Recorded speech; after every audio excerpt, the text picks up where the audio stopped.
Hello, BookTube. I love BookTube rituals. You know that, and I always have. Uh, Hauls and wrap-ups and unhauls even, and TBRs and monthly look-aheads and vlogs of all kinds. And one of the staples that that I love watching is Friday Reads, an age-old BookTube staple where the BookTuber talks about their weekly read, what their reading week has been like, and looks ahead to what they're going to do on the weekend. Typically speaking, normal people who put on pants and have normal jobs tend to have some or part of the weekend off, or at least in traditional jobs they do. So they look forward, bookish people look forward to days when they're going to be able to devote a lot of time to reading. And part of the reason that I love BookTube rituals is because they help me to feel like I belong. Because so much of my life, so many of the daily patterns of my life are so weird. They aren't normal. I read every day. I read for huge amounts of time every day. It's my job. So I'm not, when most of the rest of you are making Friday reads, I have been watching your videos all week long, and I know what you're doing all week long. You're working, you're going to meet friends, you're fulfilling family obligations, or spending time with your loved ones, or your significant other, or whatnot. And so, of course, when Friday comes around, you're looking forward to some peaceful time reading. And a part of me sort of wishes that I used to be, that used to be my life. I used to be at least something closer to that. It's never been exactly right, because at midnight, when the rest of you are long since unconscious, I am settling down to read. I don't sleep as much as a normal person, so it's never been exactly right. But I did used to work a job where I had a name tag and I wore pants and I had to be there at a certain time, and I wasn't in charge of my own schedule. And so every Friday, sure enough, in my BookTube subscription feed, a ton of Friday Reads videos pop up. And they're fantastic. They're always fantastic. Sean the Bookmaniacs are incredible when he does Friday Reads. He must film them ahead of time. Or maybe it's just that he's helped by being in Japan. But we'll use his as an example. He does a Friday Reads exactly according to program. He does it exactly the way it should be done. He looks back on his week of reading, assesses where he is, and then looks forward to what he's going to do on the weekend and in the coming week. I love that sort of thing, and I never see people's Friday Reads without wishing that I had made one myself.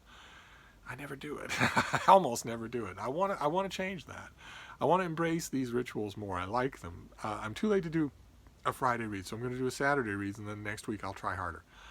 I'll try harder to buckle down and to do a Friday Reads on Friday. So we'll do a Saturday Reads for now. I'll show you just a little bit of what I'm reading, and we'll start off with some mass market paperbacks. So some of these things I've read, and some of them I haven't. The mass market paperbacks I have not read.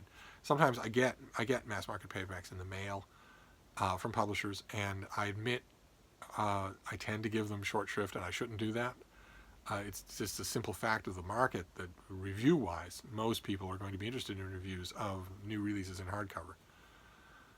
Because that's where the highest risk is, right? For if you're going to buy a book in a bookstore, that's what the highest risk is. So you want to take in opinions before you make that risk. Whereas mass market paperbacks, although they can be $8, $9, $10, even $11, people aren't usually looking for feedback on those, and so I give them short shrift when I shouldn't, because part of the review is for the publisher, for the publicist, even for the author, to know that their book didn't just sink into a well. And also, it's always pleasant for a hardworking author in the genres, which is mostly what mass market paperbacks now are, mostly genre fiction. It's nice for writers in genre fiction to know that they're getting received and read outside of the specialty publications. Somebody comes out with a new mass market murder mystery or romance or science fiction novel, they can expect that the murder, mystery, science fiction, and romance specialty publications, the review organs like the Old Style Romance Book Club, or the review section in the back of Analog or Asimov's, they're going to mention their book, or going to notice it. They can assume that. But it's nice to get noticed in a more general way. The Open Letters Review, the journal where I would review a lot of this stuff, is a general purpose book review. So I shouldn't ignore mass markets the way I do, and yet I do. So some of them linger, and you're going to see. One of them is brand new. One of them, in fact, is not out yet. We've seen it already. This is Olivia Drake's second Unlikely Duchess novel. This is called Forever My Duke. in which the cover features our heroine, our hero, and that. And we saw this just the other day. This is a feisty woman she's way too busy to deal with the Duke. She assumes he's a totally idle parasite on the rump of humanity, and wants nothing to do with someone who idles his day all along. She has lots to do. That makes her an unlikely Duchess. That is the whole conceit behind this series. And I read the first book of these, The Duke I Once Knew, and I really liked it. Once I flipped through the pages and remembered it, and saw the notes that I took in the back, I realized I really liked it. So I'm looking forward to reading this one. I will not let this one wither on the vine. But these next two I have let wither on the vine. They are months old. They have been on the shelf, and they are mass market paperbacks. One of them has been beaten up because I've moved it around a couple of times. What is the date on this? February. Can you believe? This is from February of 2019. It's been moved around on my shelves enough so that it's actually had a crump in the cover, and yet I haven't read it. These two are murder mysteries, and they are a particular sub-genre of murder mysteries. They are food related, but not necessarily culinary. So it's not a 5-star chef or a 5-star restaurant. But they are food related. This one is a Lobster Shack mystery by Shari Randall, and it's called Drawn and Buttered. And this is from the author who wrote a novel called Against the Claw. I wish I had their covers, because the cover for the first book in this series was called Curses Broiled Again, and the cover was fantastic. That's not a bad cover either. But these are Sea Shack fried seafood murder mysteries. And the first one, Curses Broiled Again, was terrific. I think we saw it on this channel. Let me tell you a little bit about this one. With high season behind them, Ballerina on the mend, Allie Larkin, and Aunt Gully are finally lying low. But then an unexpected guest arrives at the Lobster Shack, a crustacean so huge he's dubbed Lobzilla around Mystic Bay and on social media. Lobzilla. Soon, with everyone showing up for a peek at their tank, Allie and Aunt Gully have more on their plate than they can handle. Meanwhile, in exclusive Rob's Point, a strange burglary breaches the home of local dignitary Royal Parish. Then, on Halloween night, a student from nearby Greystone College is found murdered in the centuries-old parish cemetery, rekindling old tales of skeletons in the parish closet. Someone dear to Allie is implicated in the death, but before she can get to the bottom of the case, another alarm sounds. The lazy mermaid's Lobzilla has gone missing and is on the loose. So I know this is going to be fun. I don't know why I put it off. These food-related mysteries are, I think, 3 series that are ongoing now in mass market, and I've read the first volume in each one of them, and they are so much fun. I don't know why I put off Drawn and Buttered, but I'm going to get to it this weekend. And same thing with this one. This is by the author of Murder Lo Mein. This is called Wanton Terror. This is by Vivian Chen. And this is about the Ho Lee Noodle House. So we have the Lobster Shack and the Ho Lee Noodle House. Lana Lee is all smiles when the first evening of Cleveland's Asian night market kicks off the summer. The weekly festival is always good for business, packed with locals and tourists, and this year some stiff new food truck competition. Wanton on Wheels, run by old friends of Lana's parents, promises to have customers lining up for their delicately wrapped delights until the truck blows up at evening's end. Lana's boyfriend, Detective Adam Trudeau, has been planning a birthday getaway for the two of them, but lo and behold, Lana must assume the role of amateur sleuth yet again. With one proprietor of Wanton on Wheels dead, it's beginning to look more like murder and less like an unfortunate accident. And as they begin to unwrap layers of disturbing secrets, Lana's own family erupts into new drama. Will Lana be able to solve this crime, or has she jumped from the walk right into the fire?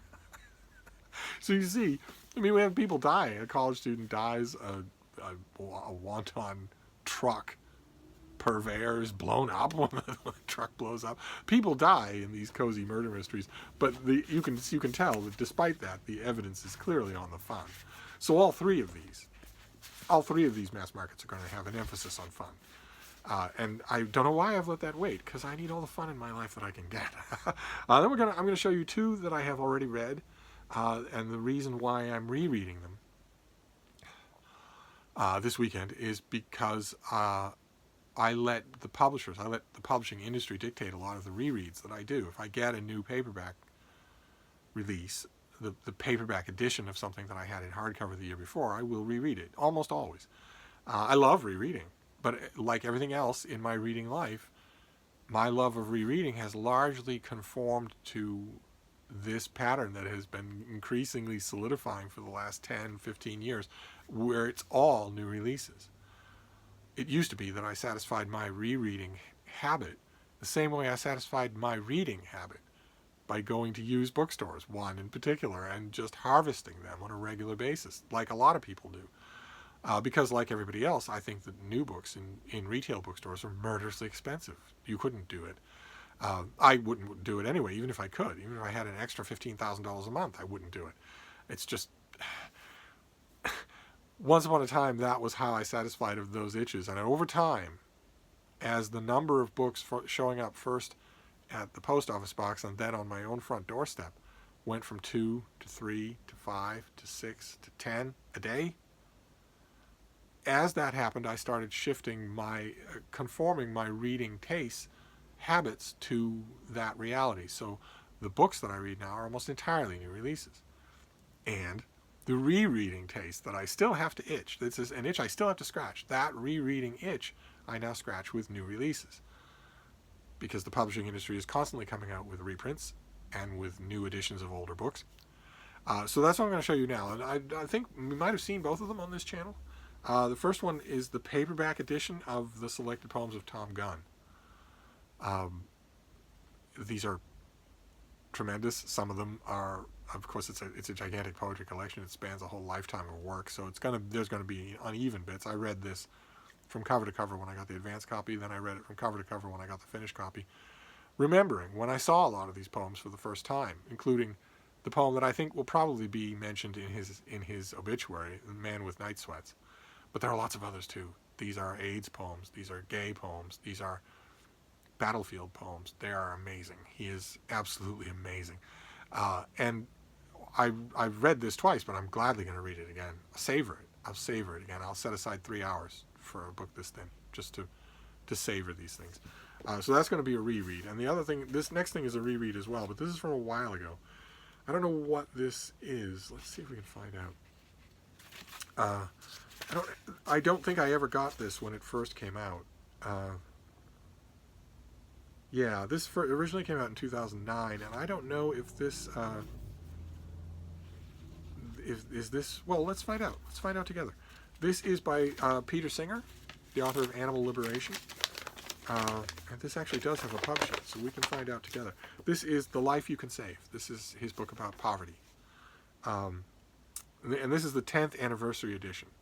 So 2019, from 2009. This originally came out in 2009. I don't think I read it then. I read it afterwards. Let's see. Okay, well... okay, the sell sheet here is about the audiobook, which doesn't help us at all. So let's see what we have here. In this book, Peter Singer brings his landmark book up to date. In addition to restating his compelling arguments about how we should respond to extreme poverty, he examines the progress we are making and recounts how the first edition transformed the lives of both readers and the people they helped.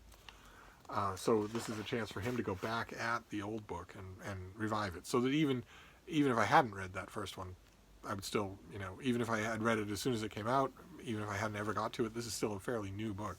I'm familiar with its contents, but the experience will be new because it's an updated edition. That's another thing I love about the paperbacks and the updated editions and the new editions that I get from publishers, is that all that stuff interests me.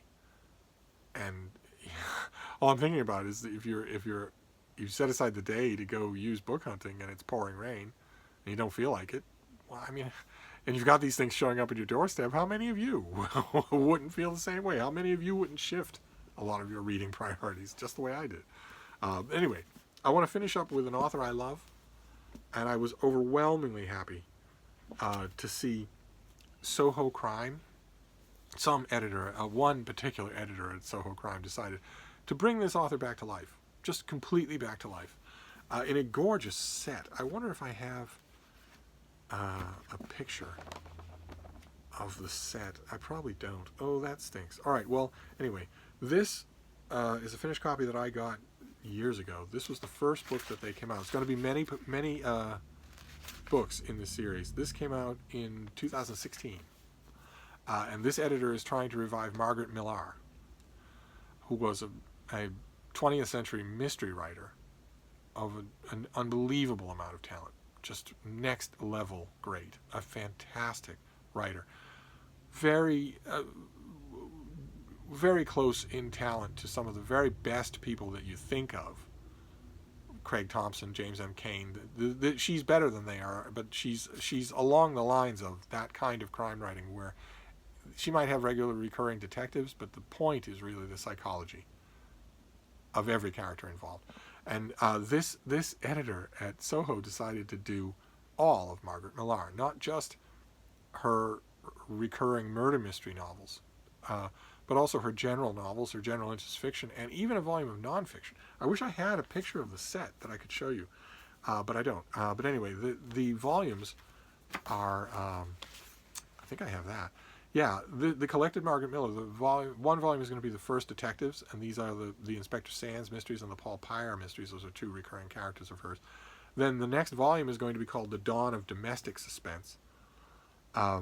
Then the middle volume is The Master at Her Zenith, which includes her great novel Beast in View, a just amazingly memorable book. And then Legendary Novels of Suspense. Then the Tom Aragon novels, he's another recurring character. Then First Things, Last Things, a volume that is going to include short fiction, an autobiographical sketch, lightly fictionalized autobiographical sketch that she did, and also a thin volume at the end of the series called Memoir that is going to reprint her memoir from 1968 called The Birds and the Bees Were There, which I've never read. That's that hard to come by, and I've never read it. But I've read almost all the rest of this author, and I can't wait to get these things. And back in 2016, I got the first volume they came out with was The Master at Her Zenith. A wise decision. If you're going to hook anybody with Margaret Millar, you're going to hook them with Beast in View or a number of other novels in this volume. And you can see when you put all the books together, they are going to form a picture. And the other day I realized I'd been just patiently waiting for Soho to send me the rest of these, and they haven't done it. It's been 3 or 4 years, so they're clearly not going to. Maybe that editor is gone. They're still going to honor his project, but one way or another, I want all of these volumes because it'll never happen again that you'll see all of Margaret Millar in one place, especially in nice editions. So the other day when I was at the bookstore, when I was at the retail bookstore, I went into the fiction section to see, or the mystery section to see what they had, and they had another volume. I burned my way through this, reading these things. The first time I read any of these novels, this contains Vanish in an Instant, Wives and Lovers, Beast in View, An Air That Kills, and The Listening Walls. Listening Walls is awesome too. And I read all these things in cheap, skinny little mass market paperbacks. So I burned through this when I got it. But when I was in the bookstore recently, I looked to see if they had any of these other volumes. It'd just be like me to keep meaning to do it, and then finally get around to it when the whole series has gone out of print. And I found a volume. This is The First Detectives, the Paul Pyre and the Inspector Sands mysteries. This is here we have Invisible Worm, Weak-Eyed Bat, The Devil Loves Me, Wall of Eyes, and The Iron Gates. And you can see that these are going to be part of the same. When you put all these things together, they form a picture. I don't have that picture. You'd think that they'd put a photograph of these things on the back so that you know this is part of a series. But no, they didn't. Maybe they don't want to. Maybe they're figuring if they show that it's part of a series, timid American buyers might think, oh, well, I don't have to get the whole series to understand them. You don't. This is a great author. Just great. So I've sort of made a decision that I'm going to keep getting these. I'll see how many the bookstore can get me. I'll just keep getting these until I have the whole set. I've already read The Master at Her Zenith, but I never got this in the mail from Soho, so I'll be reading this. And it's making me tremendously eager to do, because this author is so much worth visiting. So there you go. That is a belated Friday Reads. we have Margaret Millar. One of these volumes I'll be reading now that I have it. Then The Life You Can Save, Peter Singer on poverty. The selected poems of Tom Gunn, an amazing voice, just amazing. And then 3 mass market paperbacks: Wanton Terror, drawn and buttered about Lobzilla, and Forever My Duke, the second in the Unlikely Duchess series. So there you go, a slightly penitent, slightly belated Friday Reads. I will try to do better next week. I will make a mental note to do that next week, so that my Friday Reads is going up right alongside Sean the Book Maniacs and everybody else's. But in the meantime, I'm going to toddle off, but I will see you soon. Thank you, BookTube.